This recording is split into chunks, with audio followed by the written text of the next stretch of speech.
And welcome to On the Move, Touch Base Daily. I always have these wonderful Touch Base Daily specials where I'm traveling around New York City and sharing some of the most important events that I think at least are important to me, especially when it comes to photography, art, and all the happenings that are going on around New York City. And this one is special.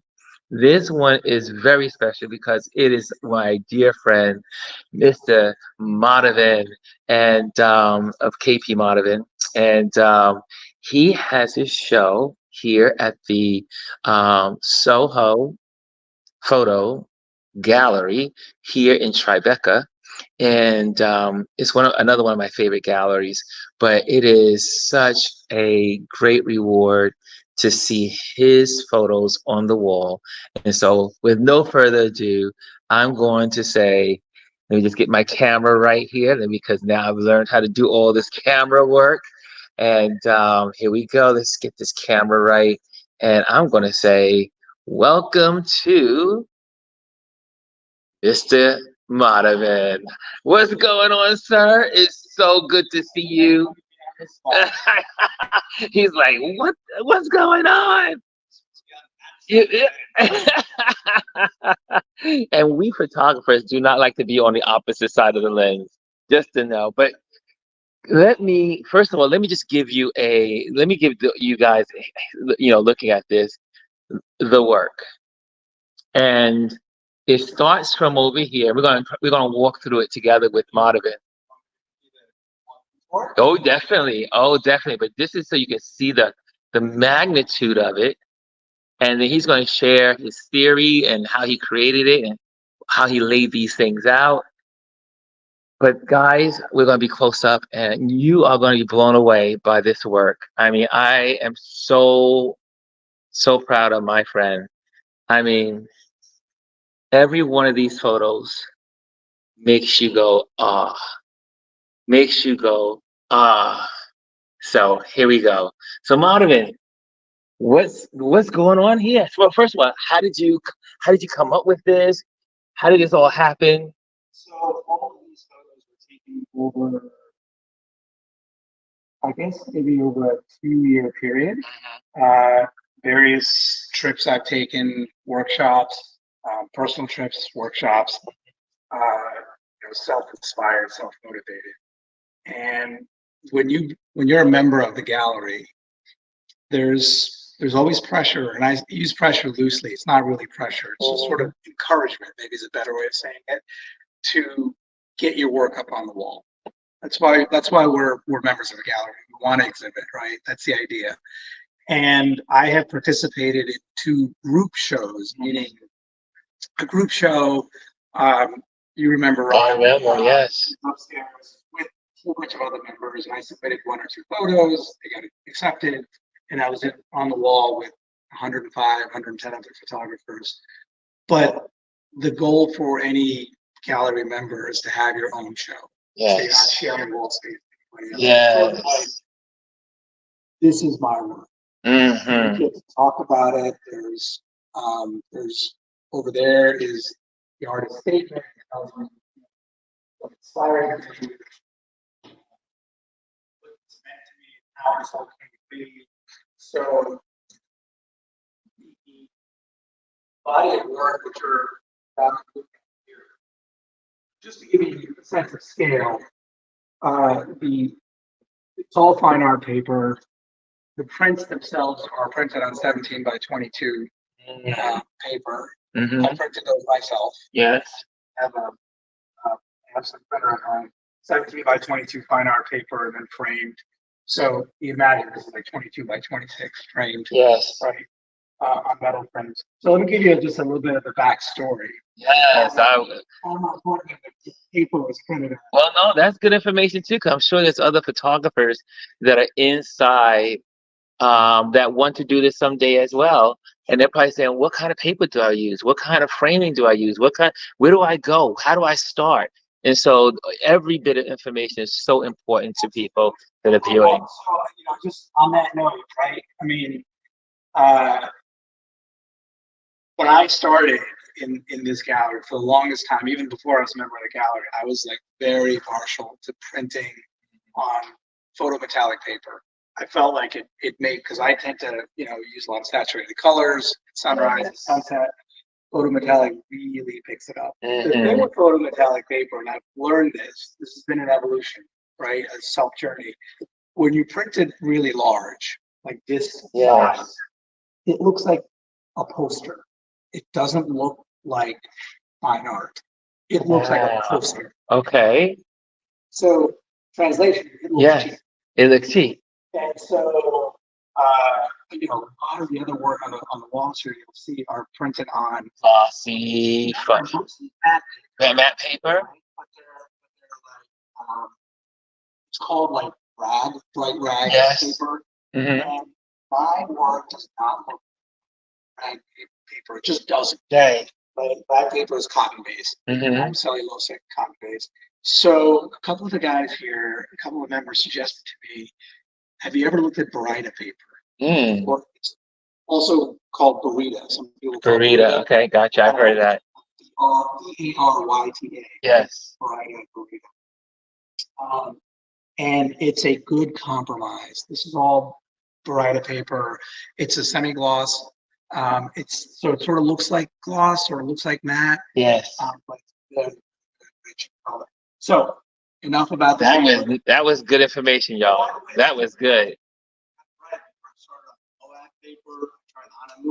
Eventually I settled on Hanson Infinity. That's what this is. Wow. And now that is my go-to paper. Hanson Infinity Barita paper. All right, so let's talk about this image here.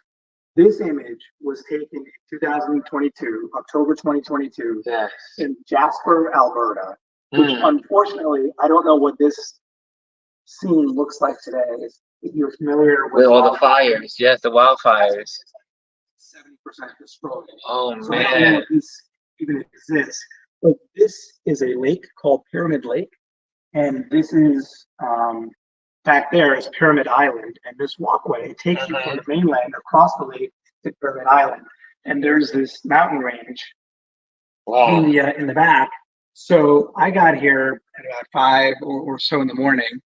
And the sun is rising.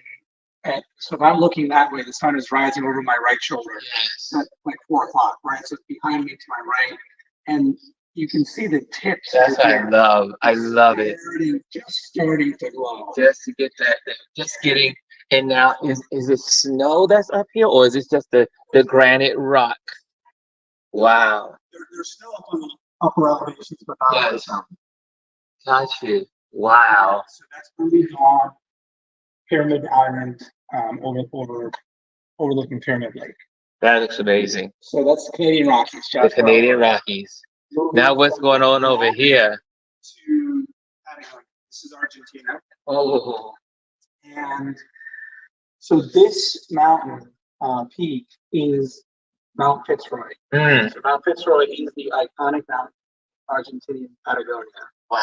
And there's a village over here, which is hard to see in this photo, but the village is called El Chaltén. And El Chaltén is the sort of base camp for mountaineers that are looking to hike and climb it. Climb up Fitzroy. So this is Fitzroy. So just from left to right, you've got right here, you've got Pointonac, Mount Pointonac, Mount St. Exupery, and Mount Fitzroy. Right. Now I noticed the clarity of your stars. Yeah.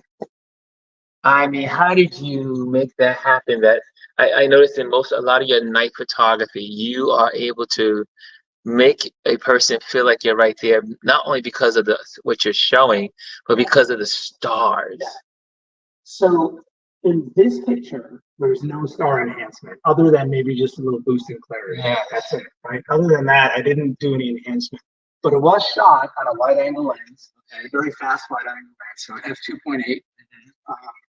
And I think this is at a 15 millimeter focal length.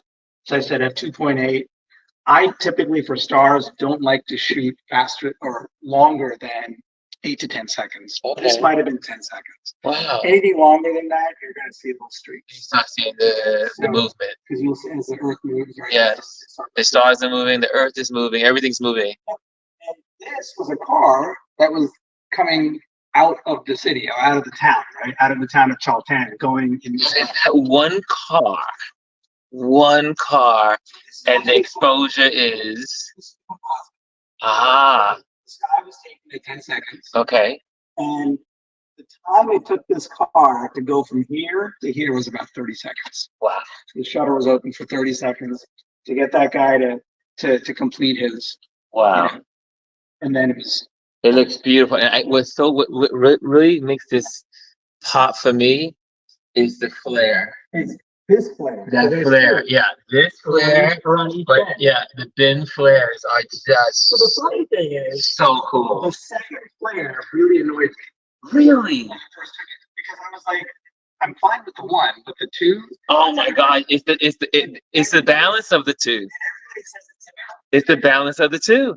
It's funny how in a moment you're like, dog, I messed up. Oh, but that flare is. I mean, it's like it's like. I actually tried to edit that out. Really? It took me like an hour and a half, and I was like, forget it. And I left it the way it was. See, you see, guys.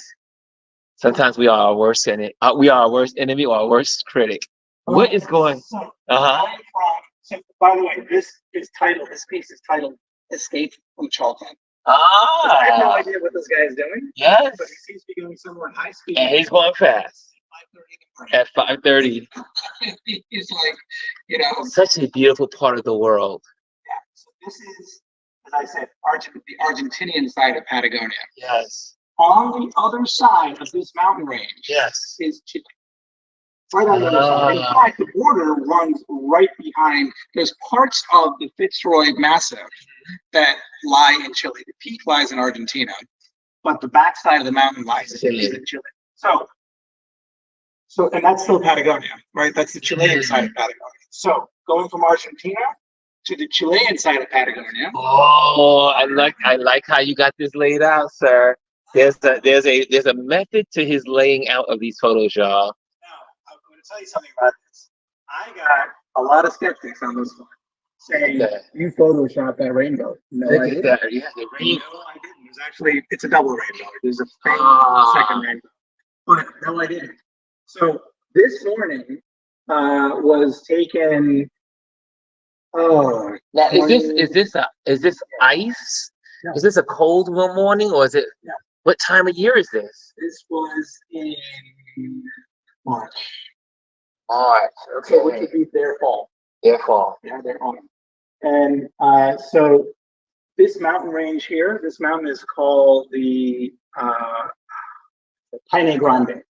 Okay. Right. So the mountain range, this mountain range is, right, as I said, Fitzroy, right, the peak. This mountain range here is called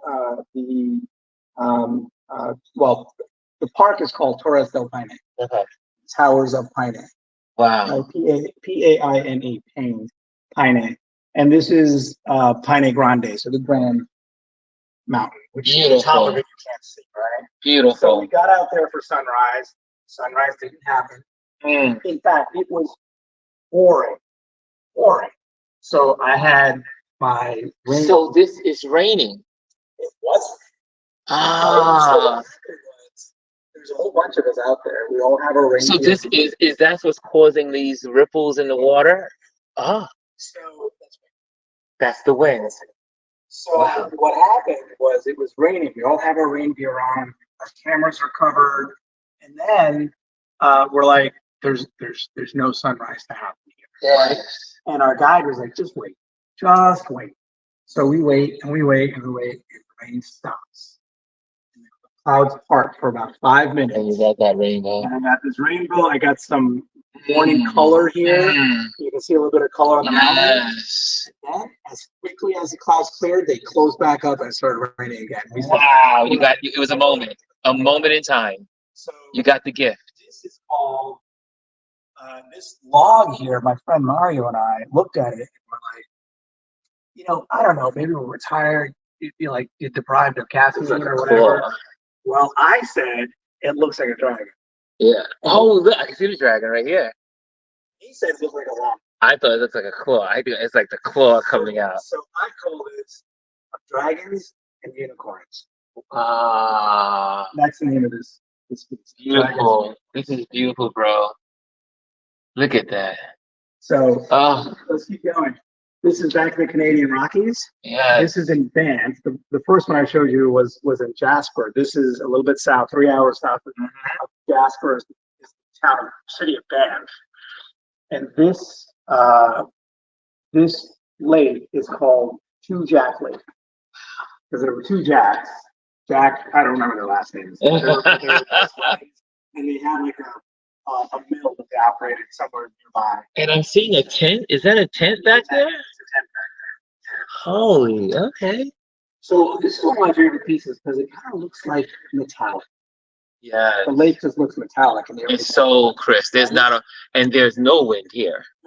It's just still.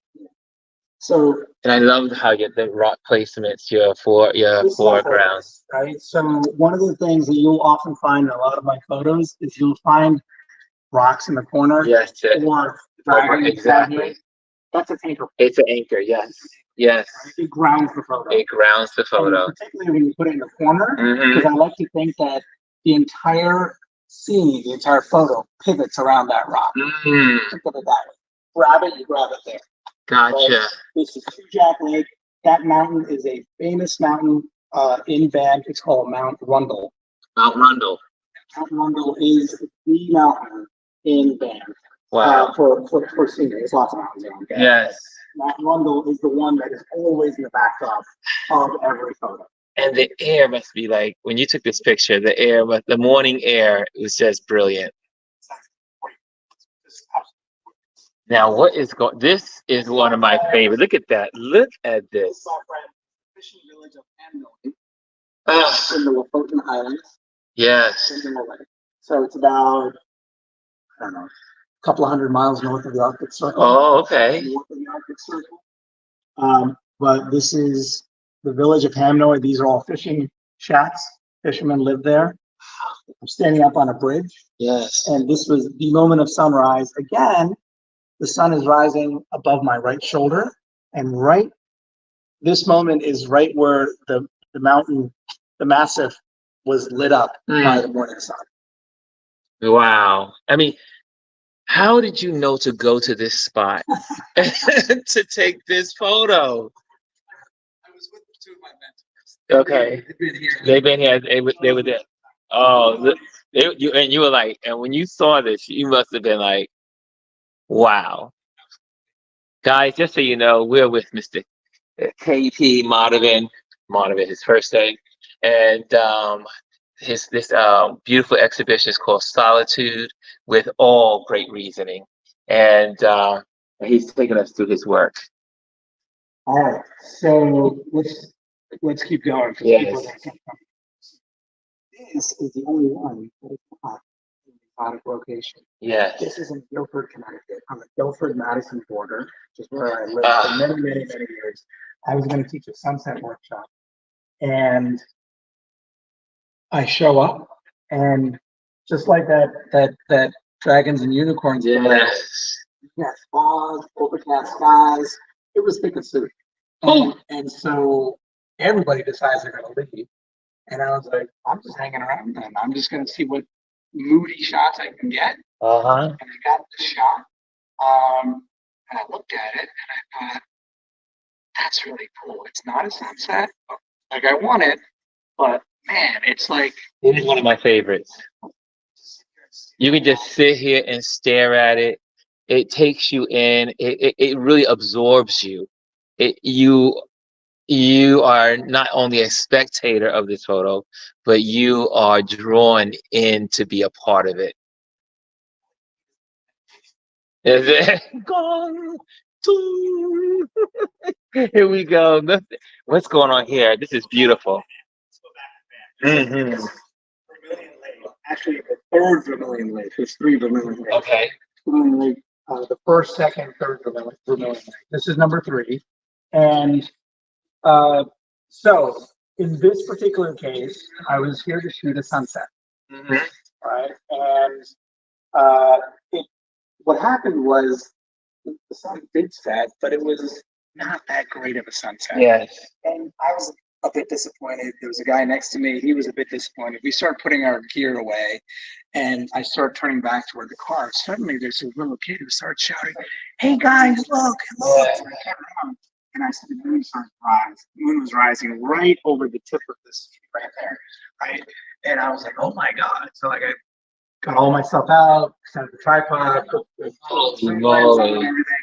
And just as the moon started, and a few seconds after this, so the moon kind of just went and then disappeared Behind the cliff. behind this cliff here. So I took that shot right before that happened. That one looks like something from like it looks like a Death Star because of the way it's the circles and then you have the lines going across. It doesn't even look like it doesn't even look like the moon, but it's so beautiful. What's the next one, sir? Look at those clouds. Jasper, Alberta. This is Moline Lake, the Moline Lake Boathouse. And these mountains here, this is called the Valley of the Gods. Wow. And the native First Nation tribe that this land is on, Yes. they believe that when their ancestors come down once a year to judge, Yes. pronounce judgment, and there's 12 ancestors, and there are 12 peaks. Wow. So they consider each of these the throne for one of them to come down and sit. Interesting. This is the Valley of the Gods. It's amazing how different cultures have created different stories to match these amazing places in nature. I noticed that we have when you go 12, I think it's 12 apostles when you go to Australia, and there's also a 12 apostles in South Africa, in a Cape Town. Oh, I love. Northern Ireland. Any Game of Thrones fans? Yes. This is about. Really?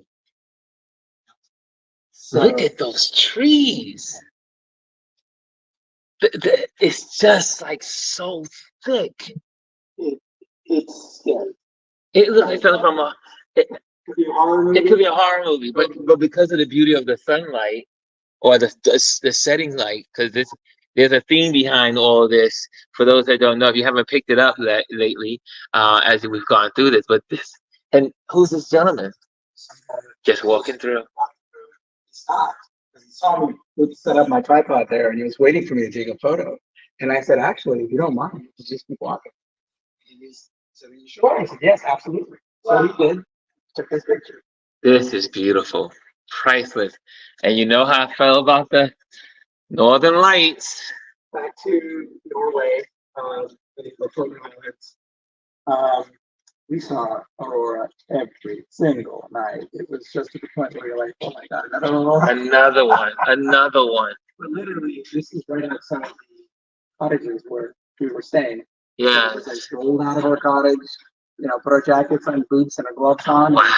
Snap that picture. Not like in Iceland, we had to suit up and get all the winter gear, head out, and freezing your tootsies off.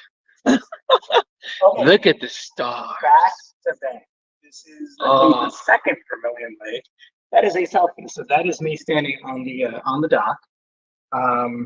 And that is Orion and Taurus. Yes, Orion. So just as a quick note, when I was 7 years old, I was first introduced to astronomy. I've always been into astronomy. Yes. Stars and planets. In fact, when I picked up a camera for the first time, it was actually to do astrophotography. And for y'all that don't know, this guy he is not lying. He has made this a science. It is photography is a science in itself, but he's taken it to he's combined two what do you call it, two mediums, right? And brought them together to create this amazing work. And this is, guys, there's so much more to his work. I'm gonna make sure I'm gonna put his website in here, his Instagram account, so you'll be able to, those links will be here so you can go to all the rest of his work. If you think this is something, wait, he will blow, it's going to blow your mind when you see the rest of his work, but he continues to blow people's minds. So, just real quick on this one. When I was 7 years old, my older cousin introduced me to Orion. And Yes. so Orion has always been special to me. So I show up here as the second Vermilion Lake. I look up, I see Orion and Taurus, and I was like, I gotta take a selfie. Yes. Because suddenly I'm 7 years old. Yes. And so what you don't see is I'm holding the shutter remote in my hand. Yes. And the camera is back here. This glow up here is because it was pitch black, except for the sky. Wow. And that is you. That is a You can see the selfie. reflection of the stars. Yes. This is incredible. I just noticed that. I did look at the reflections of the stars in the lake. Wow.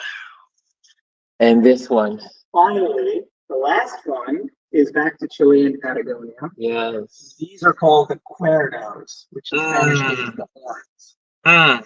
This is Cuerno Principal, Yes. which is the big horn, right? And this was the park ranger that was with us. Mm-hmm. I just asked him if he would drive out and drive back, and he did it. And he did, and so I got his. So you got the trailing of the trailing lights, and then you got wow, nice. So this is probably my second favorite shot here. Wow. So, what do you want people to experience when they come to see your show? Just meditation. Just find something that you can just, even if you just look at one. Even if you just look at one. There's a series of 12. Just find one that speaks to you. And just sit and look at it and tell me what you see in there. Wow, that is so good. Thank you for sharing. Let me walk over, guys. If you come to the gallery, you'll notice as he laid these out so nicely, is that this starts from the morning and takes you through time to night. So it is truly a time capsule. And so here we are. Just so I'm going to close this out. And this is the work of K.P. Madhavan. The exhibition is called Solitude, and you will receive an amazing reward for being here. And there is his media kit is right here, so that way you can go through it, and you can go through it and read it. So come on out, make sure you come, and I think the book here there's a signing area, but become a part of this. This is so wonderful, guys. Thank you so much. I'm going to flip this camera around so I can let you guys go. But here we go. And thank you. Thank you for joining me on this trip celebrating my buddy Madhavan and his work. Guys, I will see you in my next destination. And cheers. And bye. And rock. And